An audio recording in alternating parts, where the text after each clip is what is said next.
Welcome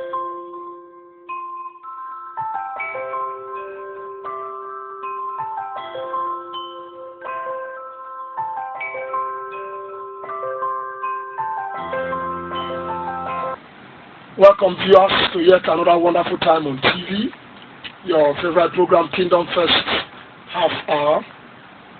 I'd like us to bow down our heads as we share a word of prayer. In the name of the Father, and of the Son, and of the Holy Spirit. Amen. Our righteous Father, we want to give you praise and give you glory for a time as this.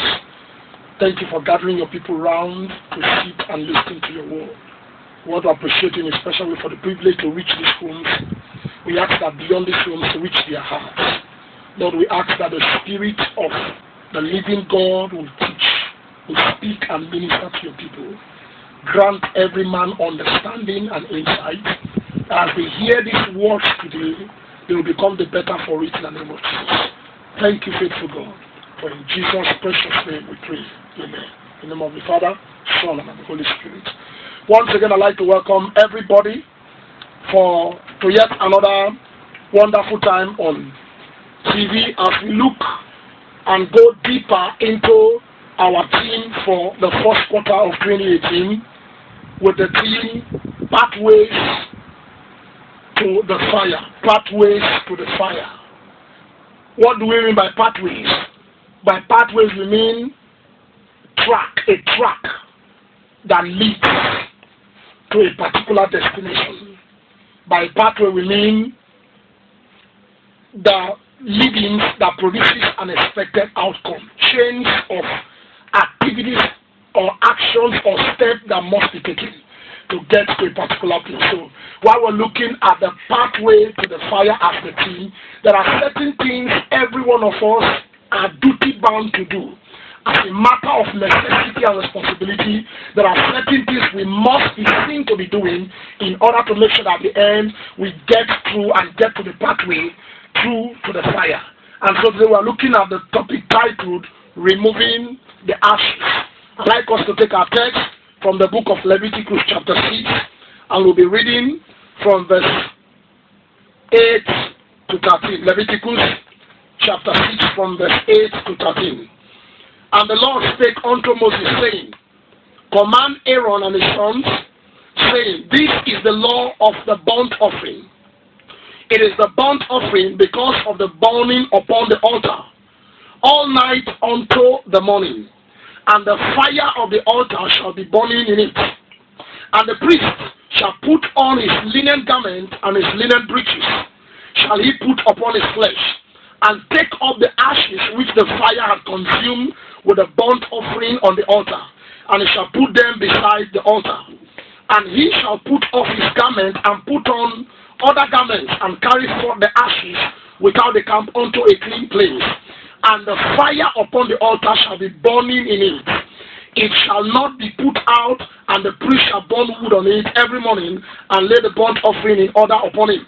And he shall burn thereon the fat of the peace offering. The fire shall ever be burning upon the altar, it shall never go out. Praise the Lord. Very specific instructions given to God to pass on to Aaron and his sons. Instructions that must never be ignored, because one, the altar is already standing, and this altar standing must be busy with activities. And as part of the activities on the altar, sacrifices must be presented every day. From time to time, the fire must keep burning. What is this fire? This fire is first and foremost the purifying agent that comes from God. This fire is the purifying agent. It purifies. Number two, this fire is the passion, the desire, the hunger for more of God. The desire to give our whole being to God, to see us consumed by God. That is the fire. And so when we talk about the pathway to the fire, we are looking at what does it take, what will it cost us, so that we get ourselves fixed and planted on the platform, that altar that is supposed to be the place of the sacrifice, with fire attending to it day and night. It's very important. Remove the ashes. Remove the ashes. What is this ashes? Now, the dictionary meaning makes it clear for us to know that the ash is the powdery remains of the fire. The ash is the powdery remain. That thing that looks like dust is the powdery remain of the fire. The effect of the fire on the wood. The final outcome of the fire on the wood. The power of the fire as it consumes the wood. What is left of it is the ashes. And it is important to note that it is not enough that the effect of the fire, as we see in the ashes, is evident. But it is important that in responding to this pathway to the fire, we remove the ashes. Why? Ashes are no conductors to fire. Ashes will not help the fire burn. The ash or ashes will frustrate the fire from burning. So the right thing to do, as the Bible instructs, that the priest will put on his garment on his breeches and then clear up the dust, clear up the ashes, remove those ashes. Why is it necessary? So that by the time you supply the wood and you set the fire to it, the fire will burn at maximum capacity. So it is a duty incumbent on us. It is a duty as a matter of urgency and responsibility that we remove the ashes. Now, as people of God, as children born into the New Testament revelation, what does this word mean, removing the ashes? Number one, it means that for every accomplishment each passing day, we don't get stuck in that accomplishment. That today, if I experience more of God's grace than I did yesterday, I don't get stuck with what I experienced today. Because for every accomplishment, there is yet another height. And so after this accomplishment, my desire and my hunger will be to reach out to a higher height. And as I progress to that higher height, there is yet another height beyond that height. So the desire continues. You don't get stuck in one level of what? Accomplishment. This is very important that we know and we understand. In other words, we are not giving to fall into what I call premature satisfaction. We don't go about bragging and talking and making too much noise. Rather, the question should be, what am I supposed to do in order to attain to the next level? And that is to remove the ashes. Because if the fire must burn well, the ashes for yesterday is not needed today. The ashes for today is not needed tomorrow. It's a continuous, dedicated exercise with the view to making sure that the fire remains burning. Now, this fire is not supposed to be a one-stop thing. The fire leaves a mark, leaves an experience on the life of the recipient, and by so doing, throws that recipient into motion to begin to understand the expectations of God and heaven for their life. Child of God, the race you have been called to run is not a sprint, it's a marathon. And so much is expected of us. The world is not in our favor. The world will not support us. The world will never get to a point where they begin to clap their hands for Christians and say, wow, this wonderful set of people, they are good, they are righteous. The world is going to fight you. The world will throw everything on your path. And in order to be seen to be standing in grace, this responsibility must be a daily beat that every one of us must continually cover. Removing the ashes. Removing the ashes. So our accomplishment yesterday does not make us get stuck. We don't remain in yesterday. Number two, for every knowledge of God, there is yet room for deeper and extra knowledge. God is God because He's unsearchable. God is God because no man, no matter the amount of learning or insight, no man can completely get a grasp of God at a go. God is God because from time to time, His nature and in His manifestation, we see God manifesting in different ways. So for every level you get to know God today, please understand that it's yet another space, extra space to get to know Him the more. If you pray for 1 hour today and you think that is the height, I can assure you that for some persons, 1 hour prayer is like charging a battery. So if you pray for 2 hours and you pray for 3 hours and you are quick to upload the pictures and the encounter on Facebook and begin to let people, friends around know that wow, you are growing in prayer, okay. We don't want to discourage you, it's good, but that is to say to you that for the 3 hours you pray, there are potentialities in you that can help you pray for the next 7 hours or thereabout. So the more of God you think you know today, the deeper you needed to know. God is unsearchable. He is unsearchable. The desire to continually know Him must remain effectually and perpetually burning in our spirits. And so when we don't remove the ashes, there is that temptation to begin to, fall back into sluggishness and fall back into, that premature satisfaction. And before you know it, we get lost and get drowned in what is expected of us. The church then was to Aaron and his sons, but today the church is to you and I. Removing the ashes. Number 3, removing the ashes. Get connected. Be functional. Begin to participate. Be part of a fellowship. A fellowship that gives you the atmosphere and opportunity to dive into the depth of God. The Bible says iron sharpeneth iron.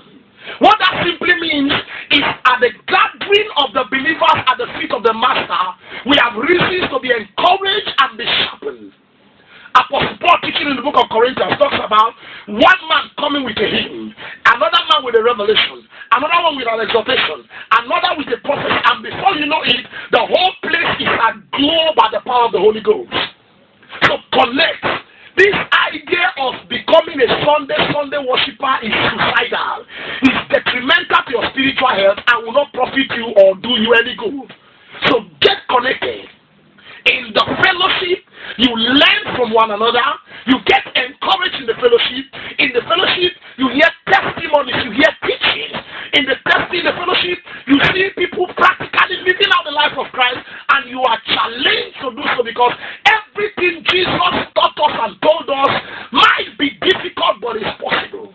And I challenge you, beloved, because by the grace of God and by the help of God, people are living out the life of Christ.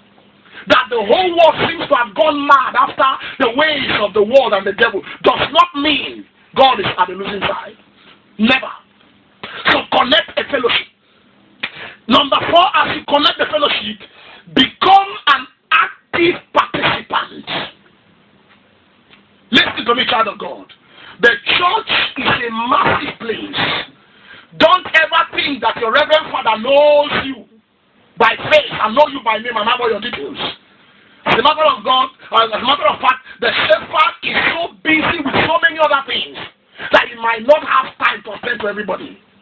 So under what we call the small Christian community or basic Christian community, where we have the privilege to fuse ourselves into different groups, societies, and movements, you become actively functional.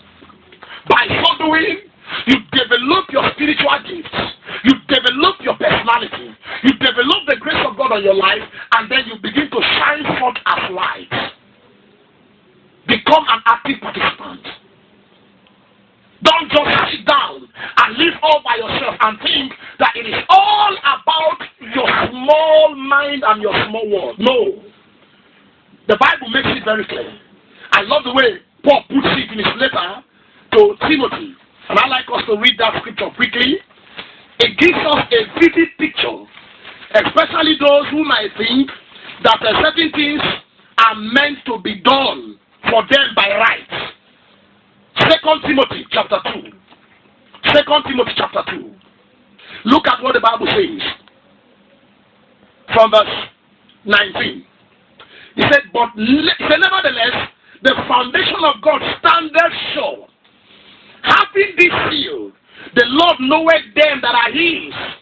And let everyone that nameth the name of Christ depart from iniquity.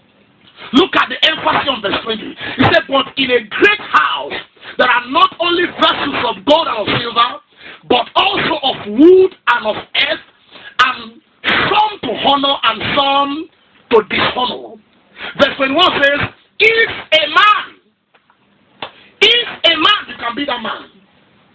If a man, you can be the man.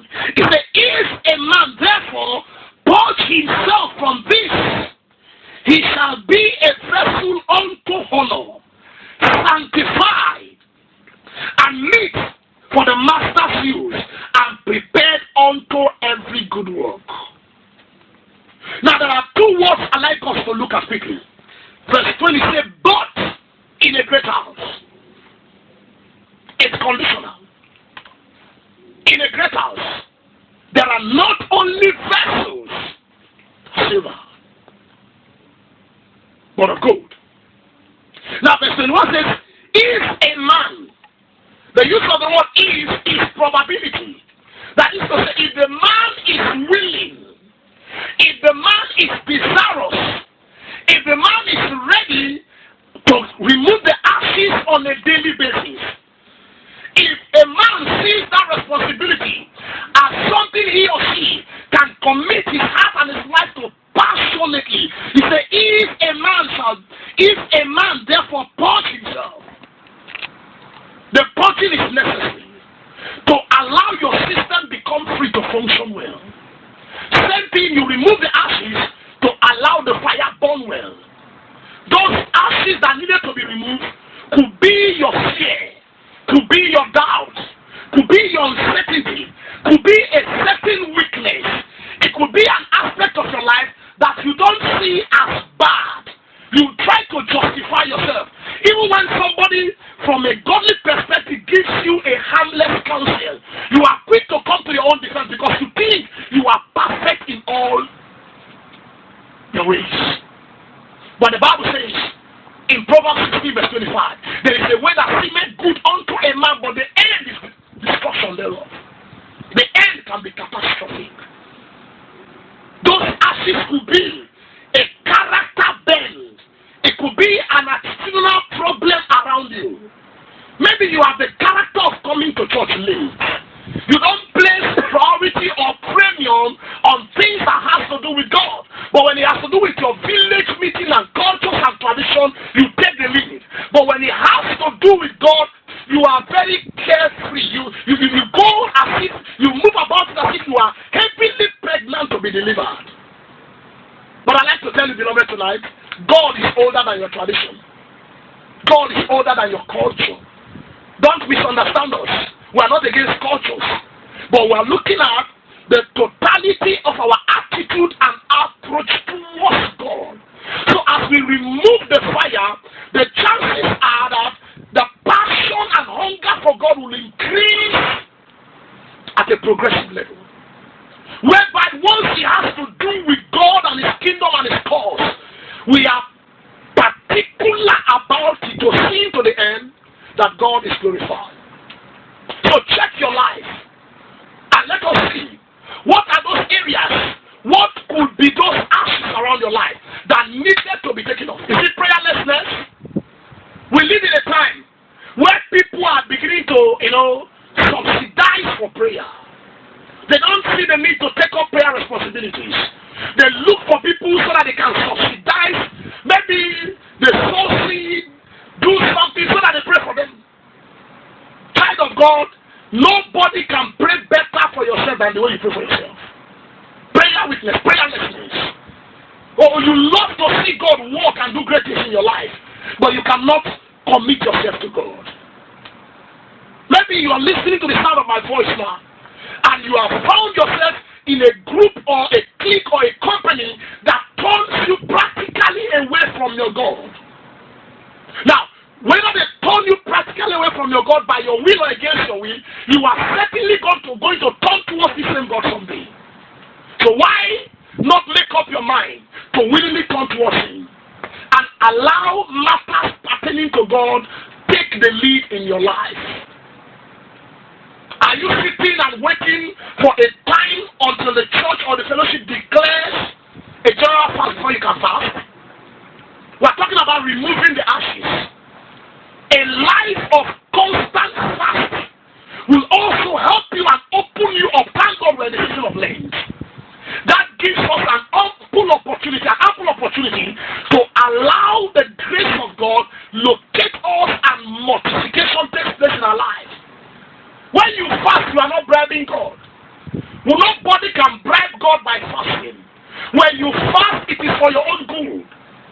When you fast, it is for your own advantage. When you fast, you break the power of your flesh to give you access spiritually. So maybe you are here listening to me and you are one of those who will never, just get committed to a fast. You want to pay. You have so much money to throw around. You want to consult prayer merchants and prayer contractors who will pray for you, and in turn you pay, you monetize prayer. What a shame. That may be the ashes you need to take away from your life.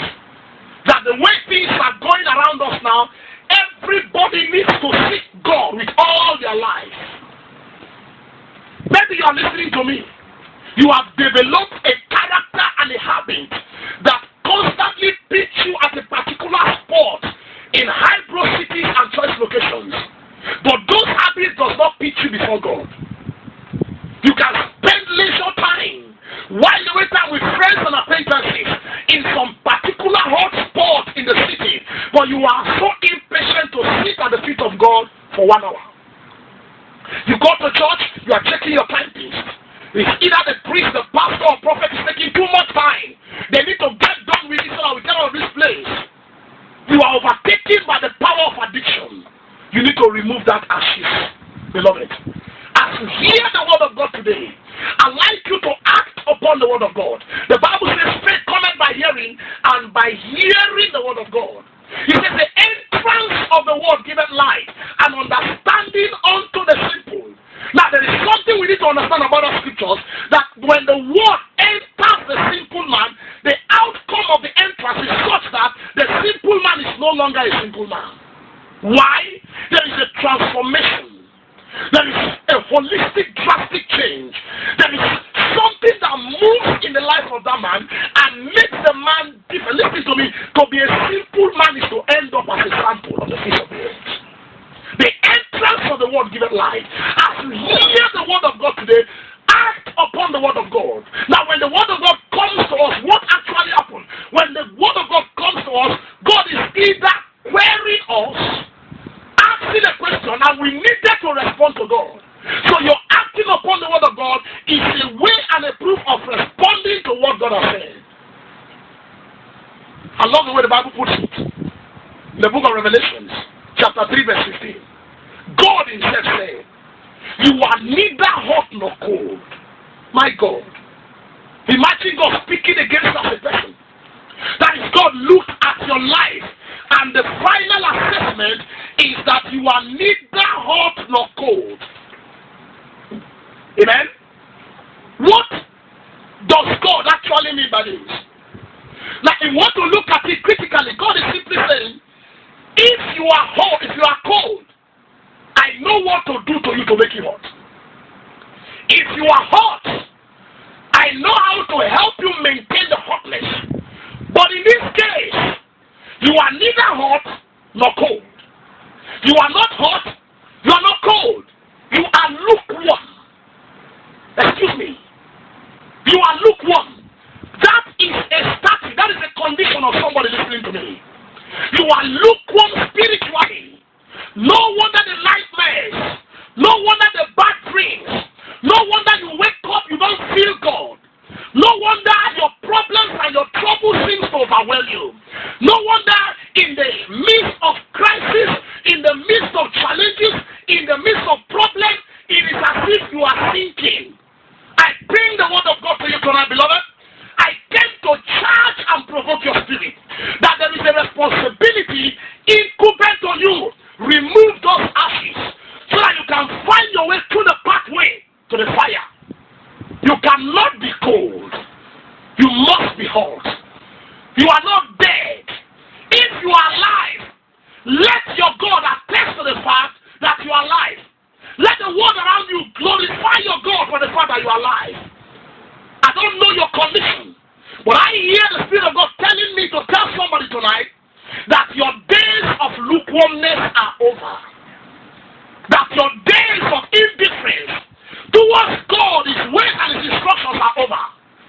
I hear God telling me to tell somebody that revival has invaded your life and there is nothing the devil can do about it. Remove the ashes. And as you do that, child of God, you are going to return back with a testimony. As you do that, you will enjoy the beauty of God at an unusual level so that words cannot describe it.